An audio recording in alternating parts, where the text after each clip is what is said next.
ரெண்டாக போட்டு சாப்பிடுங்க.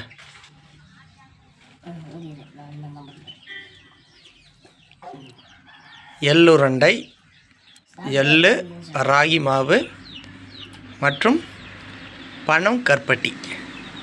எப்படி இது டேஸ்ட்டு? சூப்பராக இருக்குதா நவீன? மாசா செம்ம டேஸ்ட்டா? இனிப்பு கரெக்டாகுதா?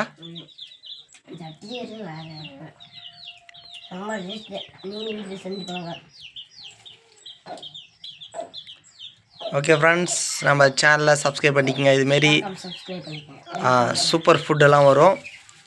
ஸ்வீட், இயற்கை சார்ந்த ஸ்வீட், கடலை உருண்டை, எள்ளுருண்டை, அதிரசம், லட்டு, ஜிலேபி, கூட்டாஞ்சோறு, பனம்பாலம் சுட்டு சாப்பிட்றது மற்றும் கம்பு வறுத்து அடித்து சாப்பிட்றது, வேர்க்கடலை தீயில் சுட்டு சாப்பிட்றது, திருட்டு மாங்காய் பறித்து சாப்பிட போகிறேங்க. ராகி கம்மஞ்சு வேணால் சோளச்சோறு ஆக்கி சாப்பிட போகிறேங்க. உங்களை இதுமாரி வில்லேஜ் ஃபுட் எல்லாமே நீங்கள் மிஸ் பண்ணாமல் பார்க்க மறக்காமல் நம்ம சேனலை சப்ஸ்கிரைப் பண்ணிக்கோங்க. லைக் பண்ணுங்கள், ஷேர் பண்ணுங்கள். பாய் பாய்.